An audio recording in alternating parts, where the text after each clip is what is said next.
प्रसिद्ध है। शंकराचार्य शैवाचार्य नहीं है, रेणुकाचार्य आदि शैवाचार्य हुए हैं। त्रिपुंड्र का मतलब वो शंकराचार्य शैव हैं ऐसा नहीं, शंकराचार्य का शास्त्रार्थ शैवों से भी हुआ, उनको भी परास्त किया और कहा कि मतैक्य करो, तात्विक अभेद को, तात्विक अद्वैत को स्वीकार करो। सभी आचार्यों ने अंदर ही अंदर स्वीकार किया है। तो ये जो त्रिपुंड्र है ये सनातन तिलक है, भगवान शिव का त्रिपुंड्र नहीं है। ये शिव जी का त्रिपुंड्र कैसे होता मालूम है? धनुषाकार, यहां से कान के पास से ऊपर उठता है, फिर नीचे आता, फिर ऐसे ऊपर उठता, फिर नीचे जाता।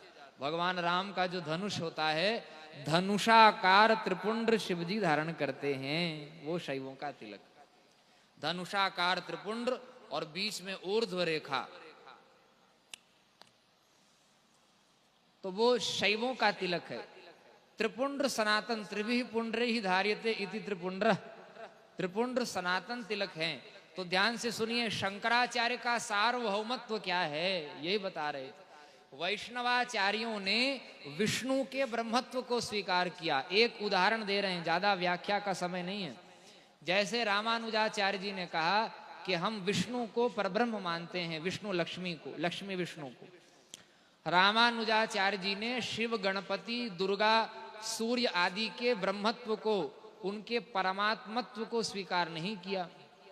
वे कहा कि परमात्मा तो विष्णु हैं, बाकी सब उनके कायव्यू हैं या देवता अंतर हैं, ऐसा कहा।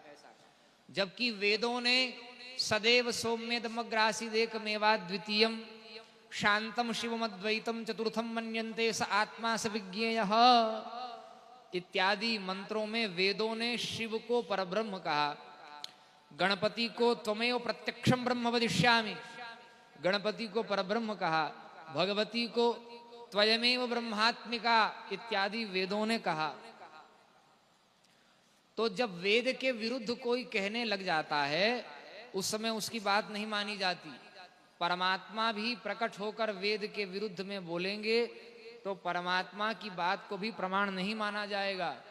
बुद्ध के रूप में प्रकट होकर उन्होंने यज्ञ की रक्षा के लिए ही सही, लेकिन यज्ञों की निंदा कर दी। तो वैदिक आचार्यों ने बुद्ध को तो भगवान मानकर प्रणाम किया, लेकिन बुद्ध की बात को नहीं माना, शंकराचार्य ने उनका खंडन कर दिया। तो आस्तिक किसको कहते हैं? जो वेद को मानता है वो आस्तिक, जो वेद को नहीं मानता वो नास्तिक। परमात्मा को मानने से कोई आस्तिक नहीं हो जाएगा। मुसलमान, क्रिश्चियन सब ईश्वर को मानते हैं, लेकिन वेद को नहीं मानते, इसलिए उनको आस्तिक नहीं कहा गया हमारे यहाँ।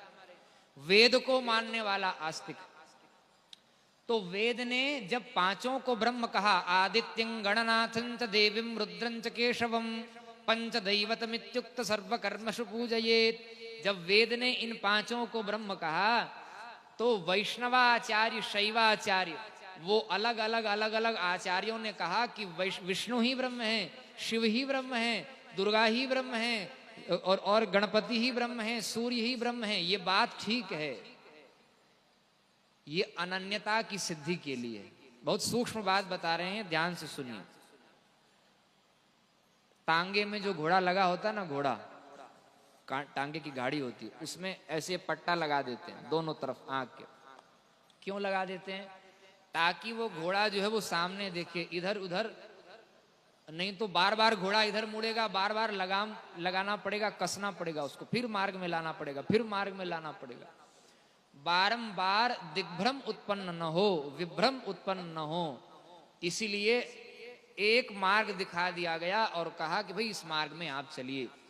इसको कहते हैं अनन्यता की रक्षा के लिए। वेद व्यास जी ने वैष्णव, भागवत पुराण, विष्णु पुराण, नृसिंह पुराण आदि में विष्णु तत्व को परब्रह्म कहा, और देवी आदि पुराणों में देवी तत्व को, शिव आदि पुराणों में शिव को। परब्रह्म तो है ही, जब तात्विक अभेद है तो सब परब्रह्म है। लेकिन एक एक पुराण में एक एक के ब्रह्म को विशेष रूप से क्यों ख्यापित किया? पांचों को ब्रह्म के रूप में मानते हुए भी तत्त देवता के पुराण में उनको सर्वोच्च, बाकी चार को उनका अनुगत बता दिया।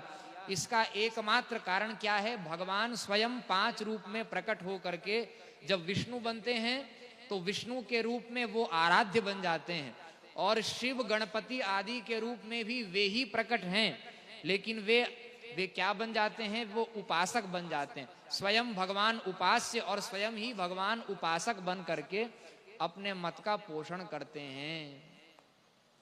तो अनन्यता की रक्षा के लिए अलग अलग पुराण हैं, अनन्यता की रक्षा के लिए अलग अलग संप्रदाय हैं, लेकिन शंकराचार्य कौन हैं? शंकराचार्य सार्वभौमाचार्य हैं। वो पांचों को परब्रह्म के रूप में जानने, मानने और ख्यापित करने वाले, इसलिए शंकराचार्य सार्वभौम आचार्य हैं।